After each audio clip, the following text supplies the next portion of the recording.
difficultés dans votre vie publique, hein, mais on a vraiment l'impression que votre quartier de cœur, c'est la Roberto. Vous avez une attache particulière pour ce quartier. Est-ce que vous êtes le descendant du chevalier Robert? Intellectuellement peut-être, spirituellement pourquoi pas. En tout cas, je suis très attaché à la Roberto, qui est mon quartier, où je souhaite d'ailleurs demeurer définitivement. Alors qu'est-ce qui fait que ce quartier est un quartier à part? C'est toute une histoire que vous connaissez aussi bien que moi, qui vient du fait que c'était un village dans la ville, que c'était le quartier maraîcher, fleurs, légumes, pêcheurs, un village de pêcheurs, qu'il y a une véritable identité, je dirais, à Roberto, un génie du lieu. J'y suis très attaché et je souhaite le défendre de la meilleure manière possible, bien que la métamorphose du village vers la ville est déjà très engagée. Mais est-ce que finalement vous y êtes attaché parce que c'est votre quartier, c'est le quartier dans lequel vous avez grandi, évolué, ou alors c'est parce que c'est un quartier qui a un cachet en plus? Écoutez, ça remonte peut-être à mon enfance. Je ne suis pas robertsovien de naissance. J'ai passé mon enfance à Bischheim. Mon père et ma mère, pour les grandes vacances, prenaient le vélo, allaient à la pêche au Rhin, et nous traversions la Roberto, ceci pratiquement tous les 3 jours en juillet, et tous les week-ends dès que possible. Donc j'ai été attaché à la forêt du Rhin, au parc de Pourtalès, à caractéristiques de ce quartier villageois. Je suis venu habiter la Roberto en 1978.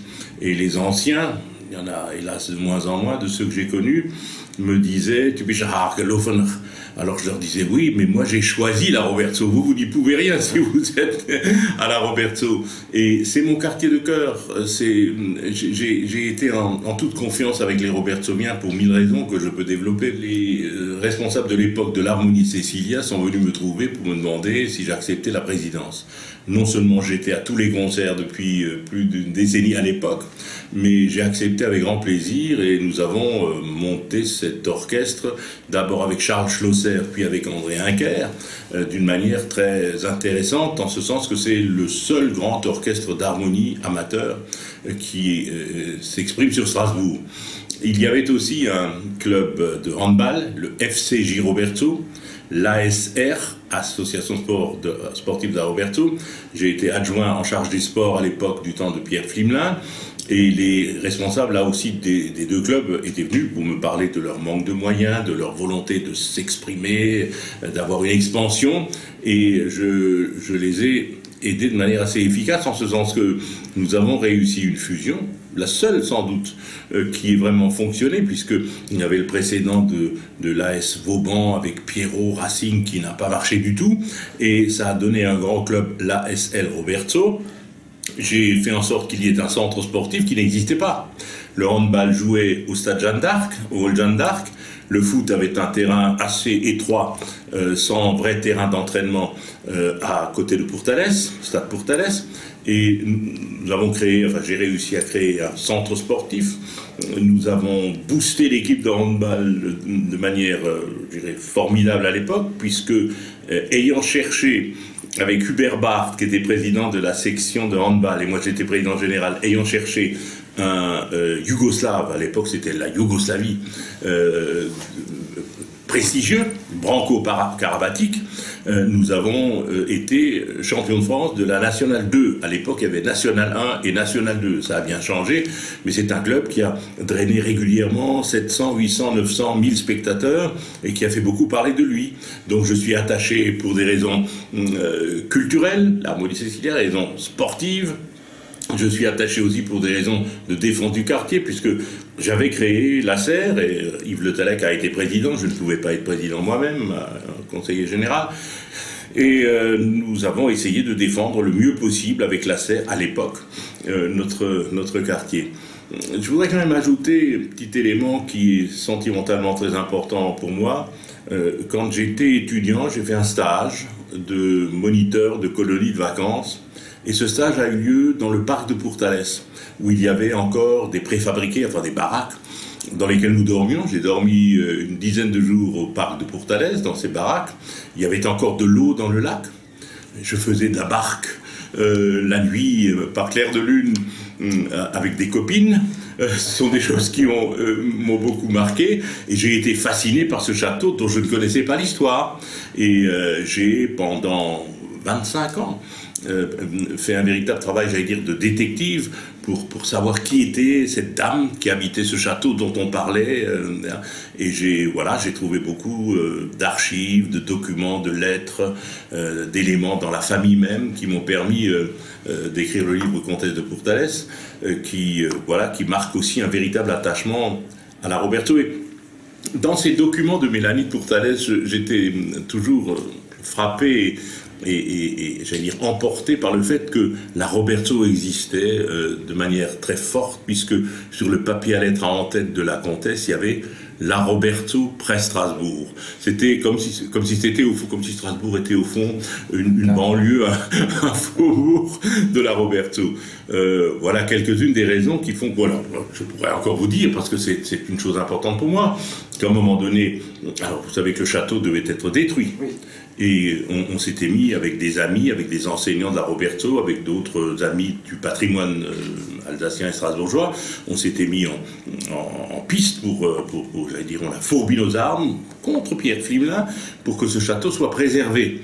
Il n'était pas du tout enthousiaste pour garder ce château. C'était l'époque, je voudrais le rappeler pour la crédibilité de ce que je dis, où on a détruit la Maison Rouge, où on a détruit la place des Halles, enfin les Halles, où on a voulu détruire le Palais du Rhin, en disant ce bâtiment n'a aucun intérêt, on va créer une belle tour de 50 mètres de haut ou 60 mètres de haut, et donc le château devait être détruit au profit d'un promoteur immobilier qui voulait faire une résidence de grand standing, un lotissement de très haut standing. Nous avons gagné, le château a été préservé, la ville n'a pas voulu l'acheter à l'époque, et c'est un privé qui l'a acheté, mais 27 hectares du parc sont propriété de la ville. C'est l'époque aussi, et c'est pour ça que je suis tellement attaché à ce quartier, où on voulait, 1972-13, où les pétroliers voulaient élargir le port au pétrole. Et sur les schémas directeurs d'urbanisme de l'époque, on voit clairement l'extension de ce port vers le nord, et il fallait détruire 27 hectares de forêt du Rhin jusqu'au Karpfenloch pour y installer des cuves à pétrole.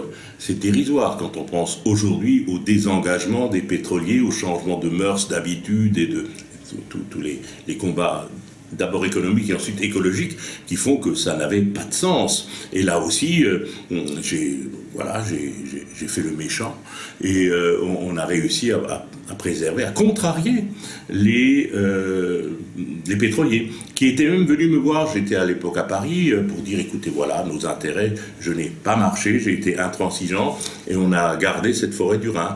Je veux citer aussi, pendant que j'y suis, le coq blanc. C'était fait, il était vendu pratiquement à un promoteur qui avait un beau projet de promotion immobilière. Et là, c'était avec Marcel Rudloff que nous avons, je l'ai convaincu, il n'a pas hésité, et nous avons racheté le coq blanc. La ville a racheté le coq blanc pour le maintenir. Sur des documents anciens de Mélanie de Pourtalès, j'avais vu cette magnifique entrée de la rue Mélanie, où il y avait des maisons alsaciennes à colombage, l'une derrière l'autre, dont le coq blanc. Et pour moi, il n'était pas question de le sacrifier. Voilà, c'est aussi le cas de l'ancienne gendarmerie, 149, si je ne me trompe pas, rue Beuclin, qui est à côté du collège, qui gênait, parce qu'elle avance un peu sur la rue Beuclin. Et voilà, il était là aussi. Roberto est un objet de convoitise pour tous les promoteurs immobiliers. Et ces immeubles étaient destinés aussi à faire place à des bâtiments neufs et sans grand intérêt. Il y a aussi des batailles perdues, hein. Face à l'église de la Roberto, face au temple protestant, il y avait un petit bâtiment qui a été vendu à un promoteur qui a érigé, je ne sais plus comment il l'appelle, qui, quand vous le regardez, a été construit jusqu'à l'extrême limite de la rue. Rue des Jardiniers, c'est pareil, il y a des immeubles qui ont été créés et malheureusement, je suis même allé au tribunal administratif, mais le plan d'occupation des sols de l'époque permettait d'aller jusqu'à l'extrême limite du trottoir et voilà, d'encombrer au fond le quartier.